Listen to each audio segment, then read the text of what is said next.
माँ अब बस भी करो, अपने परम का गुणगान करना बंद करो। बहुत हुआ, मैंने बता दिया ना कि मैं उसके साथ नहीं रह सकती। मुझे वह खुशी नहीं दे सकता, फिर क्या मतलब उसके साथ रहने का। चलो अब, वरना कोर्ट पहुँचने में देर हो जाएगी। ऐसा कहते हुए दीप्ति अपनी स्कूटी स्टार्ट करने लगी। दोनों माँ बेटी कोर्ट पहुँच गई। उधर से परम की फैमिली भी आ गई, जिसमें परम के साथ उसके मम्मी पापा भी थे। परम की एक बहन है सालू, जो अमेरिका में रहती है। वैसे सालू की ससुराल गाजियाबाद यूपी में है, लेकिन वो दोनों पति पत्नी अमेरिका में नौकरी करते हैं। इधर दीप्ति के पिता का 4 साल पहले एक सड़क हादसे में देहांत हो गया था। दीप्ति का एक भाई है अंश, जो 5 साल पहले अमीरात चला गया था, लेकिन अभी तक नहीं लौटा। पिता की मौत पर भी नहीं आया। अंश कभी कभी वीडियो कॉल कर लेता है।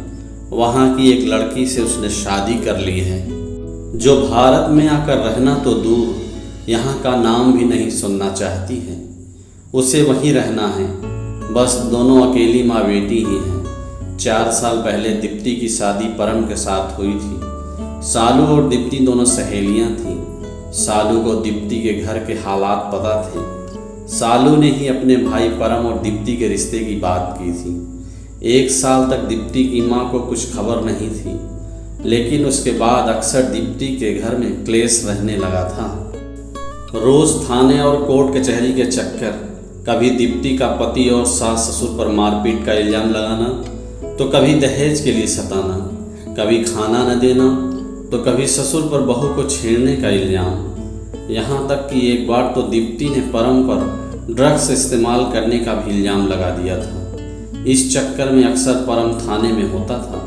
माता पिता एक केस की जमानत कराकर उसे जेल से छुड़ा लाते, तो दीप्ति कोई और केस बनवा देती। पिछले 3 साल से वही चल रहा था। आखिरकार दीप्ति ने तलाक की अर्जी दे ही दी।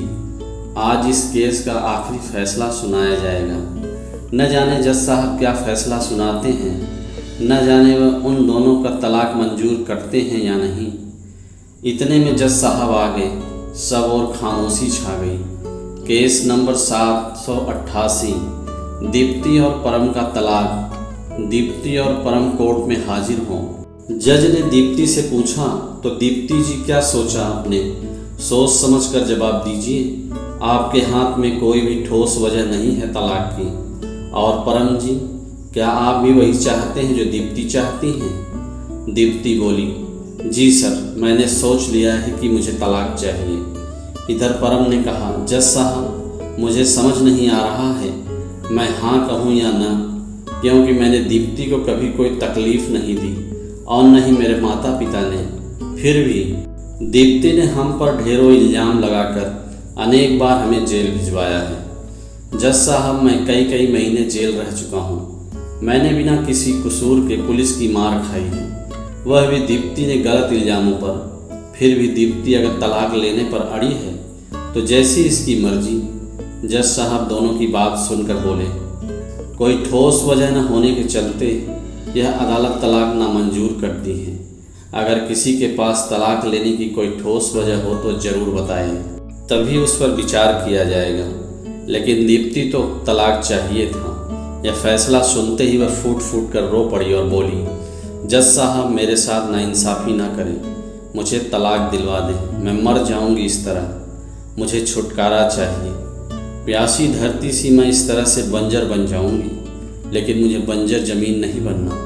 दीप्ति का इस तरह विलाप देखकर सब पसोपेश में थे कि आखिर अब तक कोई ठोस वजह वह सामने नहीं ला रही थी। अब अचानक किस तरह की बातें कर रही है? ऐसी क्या वजह है जो मरने की बातें कर रही है? सब के सब हैरान होकर दीप्ति को देख रहे थे। आखिर में माँ के बहुत कहने पर दीप्ति ने अपनी कहानी सुनाई। मुझे प्यार करने का हक नहीं था, क्योंकि न मेरे सिर पर पिता का साया था, न भाई ही मेरे पास था। पैसे कमाने की धुन भाई को अपने से दूर ले गई। मुझे अगर किसी लड़के के साथ बात करते हुए भी देखा जाता तो न जाने कितनी बातें बनाते थे समाज वाले। बिन बाप और भाई की जो ठहरी, उस पर गरीबी का तमगा, सालू बहुत अच्छी दोस्त थी मेरी, उससे मेरे घर के हालात छिपे नहीं थे। उसने मुझसे पूछा कि क्या मैं उसके भाई से शादी करने के लिए तैयार हूँ, तो मैंने झट से हाँ बोल दी थी, क्योंकि मैं जानती थी कि अकेली माँ क्या क्या करेगी मेरे लिए। मैं सालू की शुक्रगुजार थी कि जिसने एक सच्चे दोस्त का फ़र्ज अदा किया।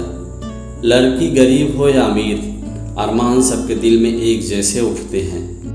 मेरे दिल में अरमान जगे। मैंने भी शादी को लेकर अनेक सपने देख डाले, लेकिन मैं नहीं जानती थी कि मेरे सपनों का यह अंजाम होगा।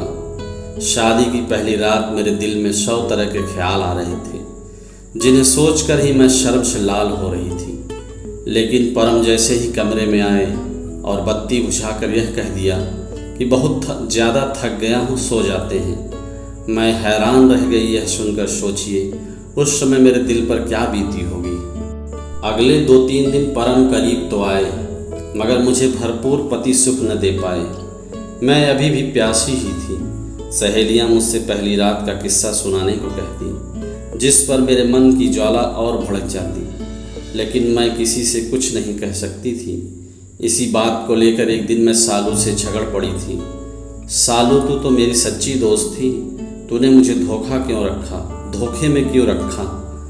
इस पर सालू ने कहा था, दीप्ति इस बारे में मैं कुछ नहीं जानती, तुम सब्र रखो, धीरे धीरे सब ठीक हो जाएगा। अब तक सब्र ही तो करती आई थी। कुछ समय बाद हम लोग न्यू ईयर पार्टी में गए। पार्टी में सब एक दूसरे के साथ डांस कर रहे थे। परम भी अपने दोस्त की पत्नी के साथ और मैं अपने परम दोस्त के साथ डांस कर रही थी।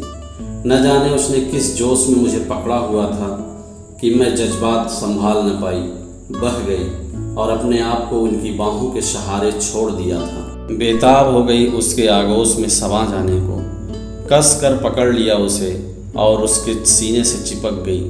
वहाँ पर मौजूद लोग मुझे इस तरह से देखकर तरह तरह की बातें करने लगे, जो परम के कानों तक पहुँची, और परम ने आकर मुझे इतनी ज़ोर से खींचा कि मैं वह दर्द बर्दाश्त न कर सकी। इसके बाद परम मुझे कार में ले आए और गुस्सा करने लगे।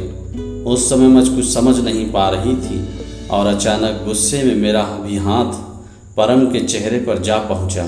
वे इस थप्पड़ से तिलमिला गए थे। इस तरह हमारा अक्सर झगड़ा हो जाता था। जब मैं ज़्यादा परेशान हो गई तो एक दिन मैंने पुलिस में परम के खिलाफ शिकायत लिखवाई, लेकिन कुछ नहीं हुआ।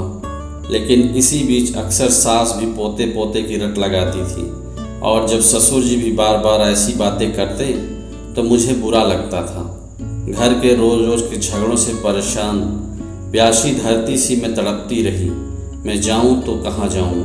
ऐसी बातों को सुनकर और खुद के अरमानों को जलता देख मैं सोचती थी कि अगर पूरा मज़ा न दे तो वही कसूरवार, और अगर मर्द औरत को पूरा मज़ा न दे तो भी औरत ही पीछे। ऐसा क्यों।